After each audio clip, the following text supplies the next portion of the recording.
Hello, welcome to Monday's edition of Cracking the Cryptic. Now today I think we've got a treat for you. This is another puzzle by the Dutch constructor Aad Van De Wetering, who is one of the sort of beautiful minds of the Sudoku constructing community. Produces puzzle after quality puzzle. And this one came in from his friend Aad Thoen, who says that this is particularly brilliant. So I think we're in for a treat. You can see there's a few different markings in the grid, so let me tell you about those. We've got the two diagonals marked, so they need to contain the numbers from 1 to 9, as well as obviously the 3x3 boxes, the columns and rows. And there are some pentominoes in the grid. Now these pentominoes operate a little bit like thermometers, where we don't know which end is the bulb, in the sense that when we put a number in, let's say we put a 3 in here, then because we couldn't go lower than 3, 2, 1, we'd run out of space. This would have to be an increasing sequence. So 3, 5, 7, 8, 9 would be permissible, for example. So each of these pentominoes exhibits this feature where we're going to have to work out whether it's an increasing or a decreasing sequence within each one of them. So I guess the most obvious one is that this one here has a 4 at one end, so we can't go 3, 2, 1, we'd run out of room. So this must be an increasing thermometer, so this is going to be bigger than 4 and subsequent numbers will be bigger than their predecessors. That's all we know. You can see 5 given digits in the grid, so it's going to be a challenge. A couple of other things to mention. The Twitter poll that I launched yesterday to find out which other puzzle from the recent UK Grand Prix you wanted us to solve. Well, at the moment the hidden clone is, I suppose, predictably well in the lead. So these puzzles were all constructed by Sam Kappelman-Lyons, who is one of my favourite constructors. Absolutely brilliant setter. So it's well worth taking a look at the test, and we'll certainly have a look at the winner of that poll probably later this week. Not sure I've got much else to tell you about, so with that I'm going to have a go at this. Now if you want to have a go, just click on the link under the video and that will take you to this web page. Now, where shall we start? There's not a lot of information from the given, so I think I'm going to start with this thermometer. 5, 6, 7, 8. Right, yeah, so this digit is going to have to be a 5 or a 6, and so forth. We can't make that bigger than a 6, or we'll run out of room at the top end. If I make that 7, 8, 9, and that will be broken, that won't be a value for this square. So now we know there's a 4, look, in one of those squares. But we need to put a 4 somewhere in row 5. It can't be in either of those squares because of this 4. Now this square can't be a 4. Now the reason for that is that I need to put the numbers 1, 2 and 3 into this row somewhere. And if I make this 4, I can't go 3, 2, 1 because this square has no value. So we know this will be increasing if I put a 4 here. So these 3 digits would all then be higher than 4, and this square would have to contain the numbers 1, 2 and 3 all at the same time. Sort of uber Schrödinger situation, and we're not in that situation. We can simply say that's not a 4. Now I think this one might...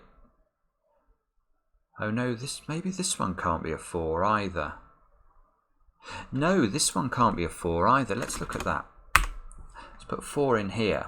And originally I was thinking this would work because I could go 3, 2, 1. But I can't go 3, 2, 1 because if I do, let me show you, where do I put a 1 in row 5? I can't put 1 here because of this one, and I can't put 1 here because of the one I've just hypothesized. So actually this is not a 4 either. And just to deal with the other situation, obviously if this is a 4 and this is an increasing pentomino, then these two numbers are greater than 4. So I need to put the numbers 1, 2 and 3 into just this space and this space. That's not enough room. So we can simply remove, that's going to be a 4. So we have got 3 4s in the grid now. Let's start marking 4s in, see if we can see anything clever.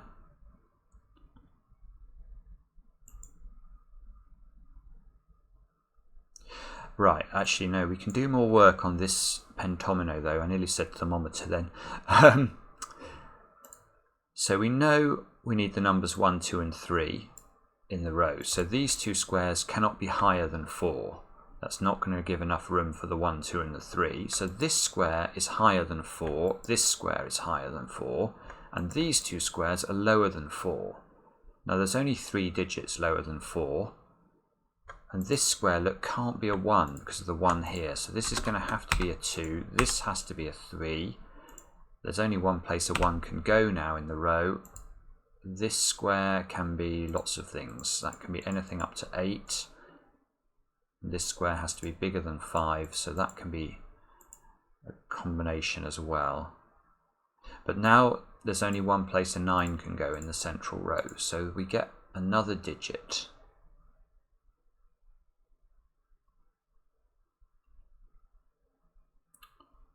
Now what?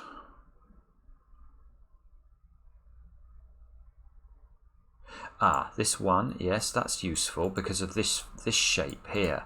Now obviously this 1 rules out a 1 from those 3 squares, but we can never put a 1 in the centre of a pentomino for just the same reason you can never have a 1 partially along a thermometer in thermometer Sudoku. If I put a 1 here, for example, this square would have to be lower than a 1, and there's nothing lower than a 1. So 1 can't go there. Oh, actually it can't go here either because there's a 1 in the centre. So the 1 must be in one of these two positions, which gives us a 1 in this box. Locks a 1 down there.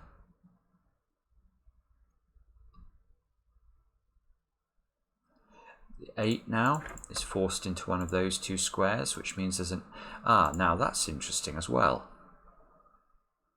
That is interesting, because now there is an 8 in the pentomino here, and we know that the 8 is not at an end of the pentomino. So the digit at the end of the pentomino, so if this is an 8, this will have to be a 9, and if this is an 8, this will have to be a 9. The central square can never be an 8, because we'll break at the top end. We'll go 9, and then there's nothing to put in the other side. So the 9 must be in one of those two squares. I don't think I can tell which one.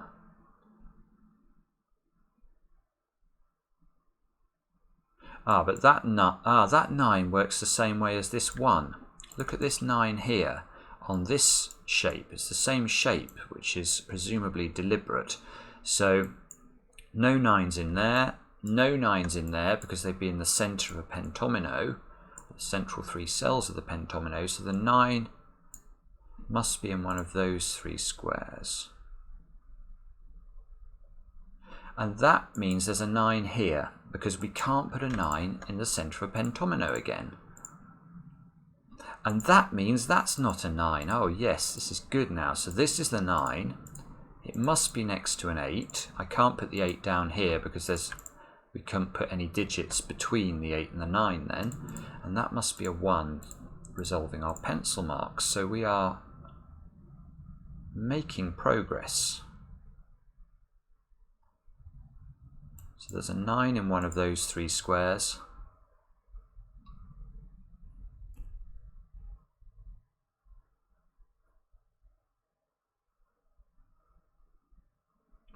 Two in this box. Where does a 2 go? So it's obviously not in those positions, but I can't put a 2 in the middle cells of a pentomino unless the 1 is available to go at the edge of the pentomino, and here it's not. So the 2 can't go in either of those squares, so it can only go here. Ditto down here. Look, I can't put the 2 in either of those 2 squares, because then there would have to be a digit between the number 1 and 2, and there isn't, so that's a 2.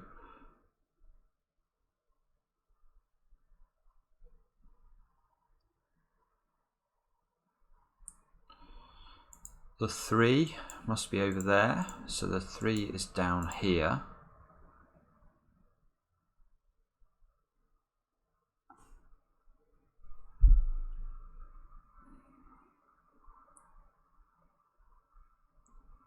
And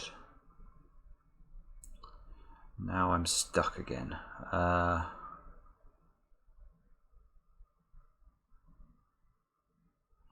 Let's look at this column. We've got 5 digits in this column, so we need 4, 5, 6 and 7. So we can do a little bit of restriction because of the pentominoes. This can be 4, 5 or 6. This can be 5, 6 or 7. Same logic up here. That could be 4, 5 or 6. That can be 5, 6 or 7.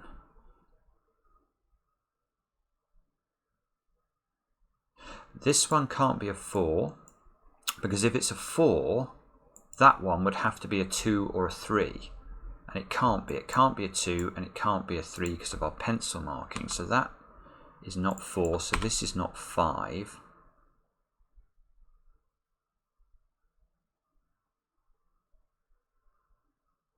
Oh, and that's... Oh, no, it doesn't. I thought that was going to give it... Oh, it does give us a 4, does it? Or it gives... Yes, it does. Yeah, because now, where do I put a 4 in this box?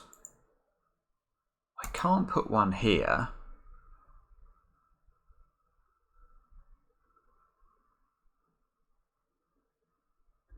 Or here, because of this 4. So there must be a 4 in one of these 2 squares. Now, this could still be a 5 though, couldn't it? I do need to be a bit careful here. So I think the 4 can be in one of those 2 squares, but that means this square must be a 4. Now, does that help? This square must be a 3, so it does.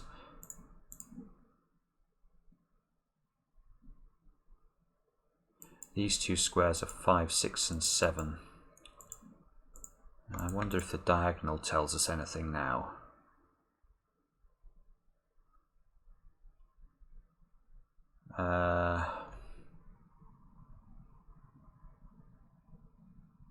Oh, hang on, look, I've got 9s here and here, so this is a 9. Can't put a 9 on the in the middle of a 1 and an 8, so this is a 4. And one of those 2 squares must be a... Oh, one of those 2 squares must be a 4, because of the 4 on the diagonal here.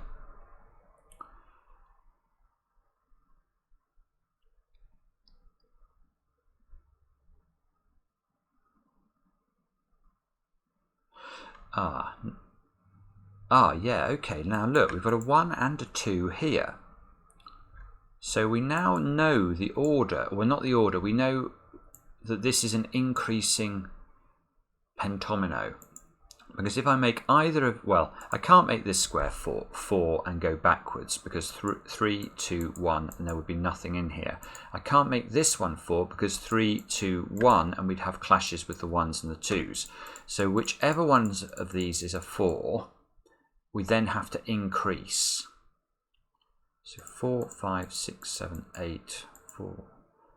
Okay, so there is a bit of license here, though. We can't have 9s at the end of this pentomino, but 6, 7, 8. So there are 2 options, I think.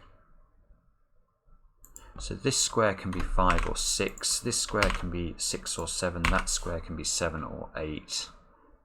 And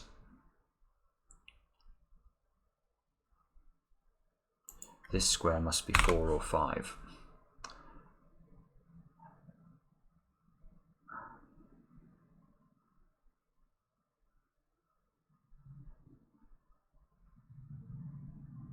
So that gives us a 5, 6 pair in this row.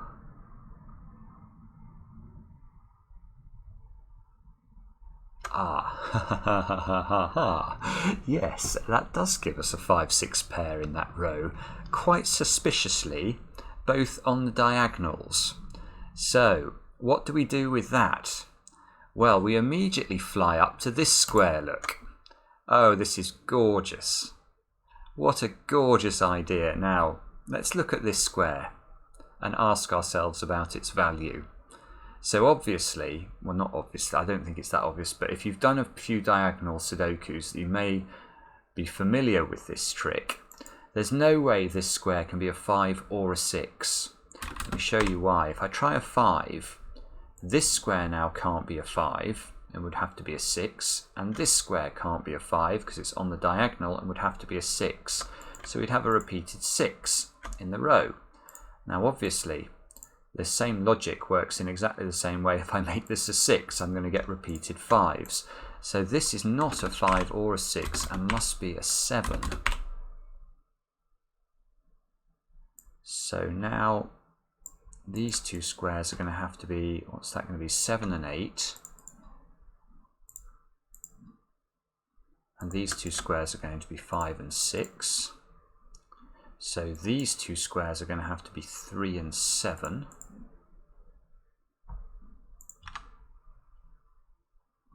And this 7 here is also important because it gets rid of the 6 at the bottom now. Wow. Which forces this to be a 6. Now that's a 7 and that's an 8. Now where can the 8 go on the diagonal? This diagonal here. I've not managed to put an 8 on that diagonal yet, and I can't put it in those 3 squares or these 3 squares, so it must go here. Which means this is an 8 in row 5. 8 and the 7 get resolved. This 7 resolves the 7 and the 3. Wow. Oh, and this 6 sees the 5 up there. Oh, it's all connected. It's just stunning. Oh. And now I need to put a 9 on this diagonal. I can't put it here because of that 9, so that must go here, and this must be a 3.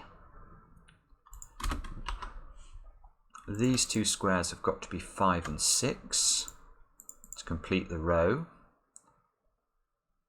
And right, okay, we've made a flurry of progress there. There must be an 8 in one of these two squares. Just checking the diagonal there to see if there was any more restriction. Oh, and there is, look. We've got 8s offset on the diagonal, so this must be an 8, otherwise we don't end up with an 8 on that diagonal. Now 4s as well, look. One of these two squares must be a 4, don't know which one yet.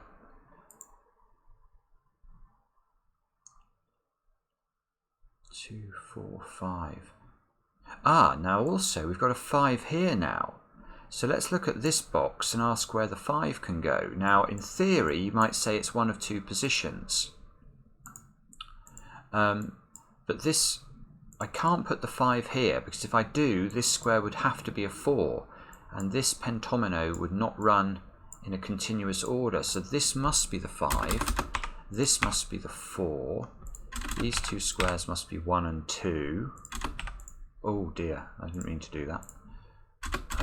1's in one of those two squares is what I meant to do. These squares are 1, 2 and 7, look. So there's no 1 here. And these squares are 3, 8 and 9. And that one can't be an 8.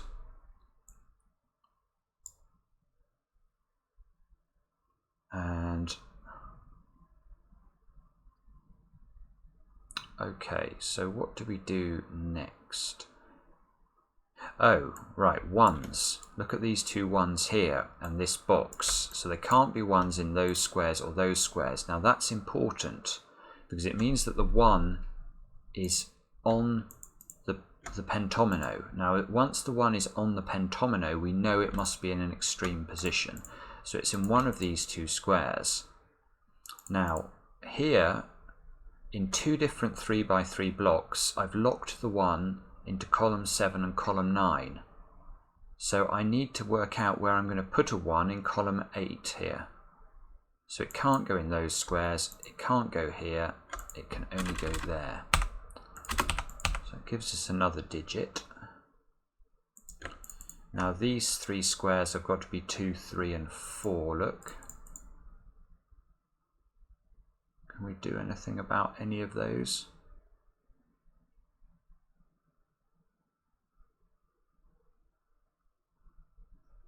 Ah, yes we can. This is beautiful again, isn't it? Let's look at this square now. Can this be a 1? Now if this is a 1, because these two squares are so restricted, there's a problem. So this square would have to be bigger than this square. So the only way, and leave a gap to put something in this square. So this would have to be a 4, this would have to be a 3, and this would have to be a 2. And now this square has no value. So that is nonsense. That's not going to work. This is not the 1. This is the 1. Therefore, that's a 1. That's a 2. This can't be a 4 now because we need this square to be bigger than this square. And this can't be a 2. Oh, and that 3 sees that square. So this 3 here resolves. That's a 4. That's not a 4. So we get a 2, 3 here, a 4 here. This has to be, well, this has to be a 5, 6 or a 7 because it can't be an 8 or a 9. And it can't be a 6 or a 7. So that's a 5. And this is a 6 or a 7. And there's a 5 in one of those 3 squares. Now I'm going to look at this diagonal now because we've got quite a lot of information on it, haven't we? We still need a 2, a 6 and a 7. Oh, that's annoying. That one can be any of those. Let's fill in these two and have a look at them. So this one, that one can't be 7. This one, oh, well that one doesn't seem to be restricted. Ah, but 9s, look, there must be a 9 in this box somewhere. It's got to be here. And there must be a 3 in this box somewhere, so that's going to be there. None of these squares can be a 3. That means that square is an 8, look. That's not an 8 now.